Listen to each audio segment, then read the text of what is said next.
조갑제 TV 시청자 여러분 안녕하십니까? 2021년 7월 12일 새벽 2시 4분입니다. 이인영 통일부 장관과 이준석 국민의힘 대표 사이에 지금 통일부의 존폐를 놓고 설전이 오고 가고 있습니다. 그런데 이것은 굉장히 중요한 논의입니다. 정부 조직에 관한 이야기이고, 그리고 대북 정책의 근간에 대한 이야기고, 그리고 이 정권과 국민의힘이 가지고 있는 기본적인 이념과 가치관의 차이를 반영하는 이야기이므로 요건 좀 긴 글로서 논리적으로 할 필요가 있는데, 두 사람의 이야기가 짤막짤막합니다. 그래서 상당히 표피적인 이야기가 많은데, 그래도 이준석 당대표의 이야기는 뚜렷한 논리가 있는데, 이인영 통일부 장관의 글은 별로 소개할 만한 게 없어가지고 자연히 이준석 편을 들게 되어 있습니다.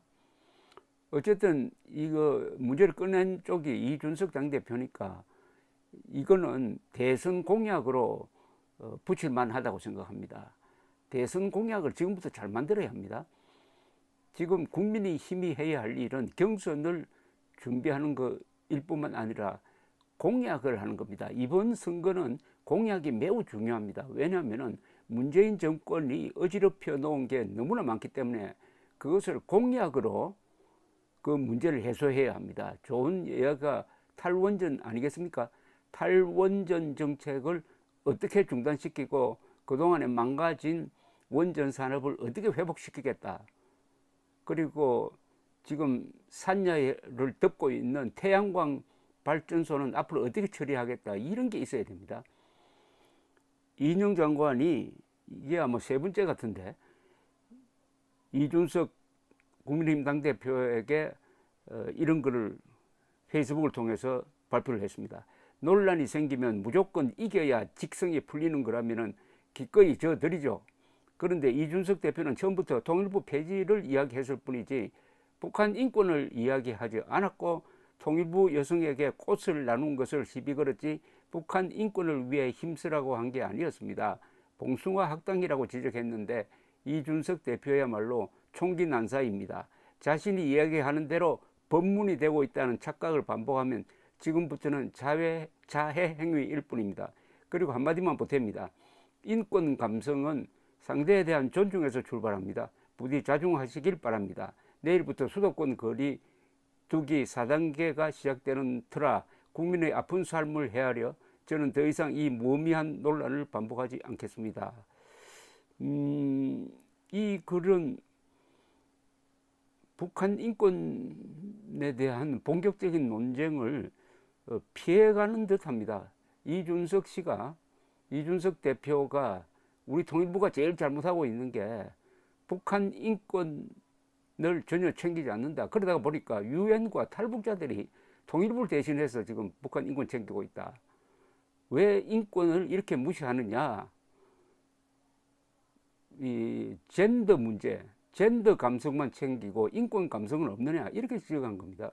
여기에 대해서 이인영 장관은 답을 해야죠. 북한 인권 문제는 어떤 자세로 다루겠다 라고 해야 되는데 그것은 피해갔습니다.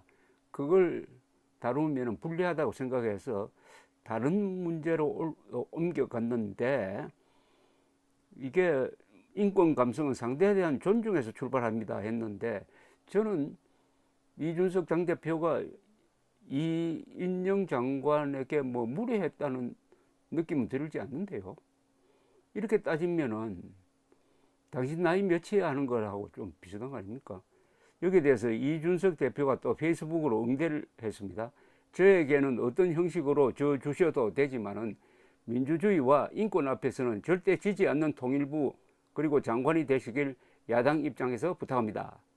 누가 우리 건물을 부수면 책임을 물어야 되고, 누군가가 우리 국민을 살해하고 시신을 쏘아가면 강하게 지적할 수 있어야 합니다. 많은 국민들이 통일부에 바라는 것은 부당한 것에 대한 당당함, 그리고 항상 대한민국과 국민 편에 서서 통일 문제를 바라본다는 신뢰일 것입니다. 그리고 작은 정부로는 앞으로 보수 진영 내에서도 대선을 앞두고 주요하게 다뤄질 과제일 겁니다.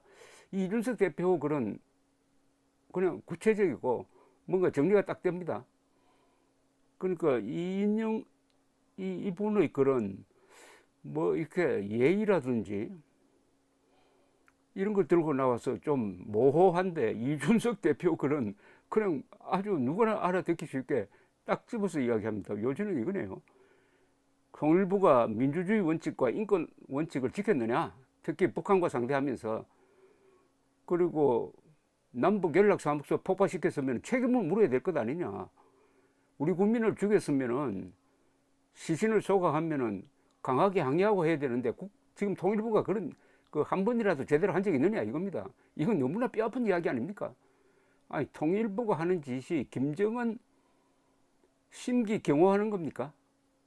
김정은 인권이 너무 많아서 탈인, 김정은 인권은 챙기고 북한 동포의 인권은 무시하고 그러다가 대한민국 국민의 인권까지도 짓밟고 그 대가로서 김정은 인권만 드높여주는 이걸 지금 그러니까 통일부 없애야 된다는 말이 저절로 나오는 것 아닙니까?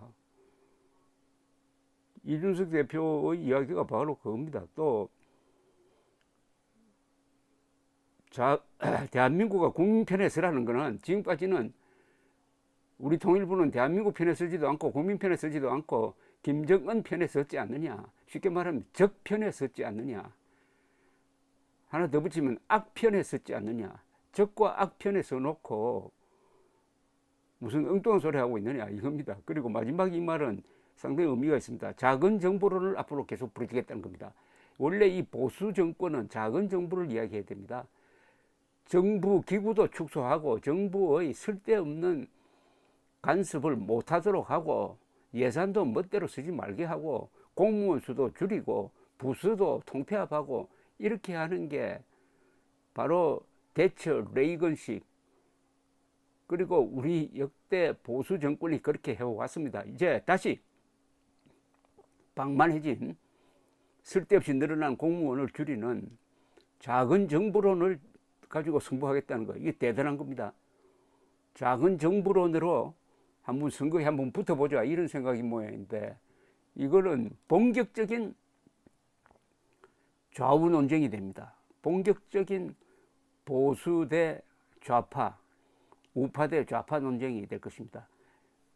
작은 정부 그러면은 세금도 적게 거둡니다. 작은 정부, 적은 세금 그럼 어떻게 되는지 아십니까? 일자리가 많아집니다. 이게 이 보수 경제 정책의 핵심입니다. 작은 정부, 적은 세금, 많은 일자리.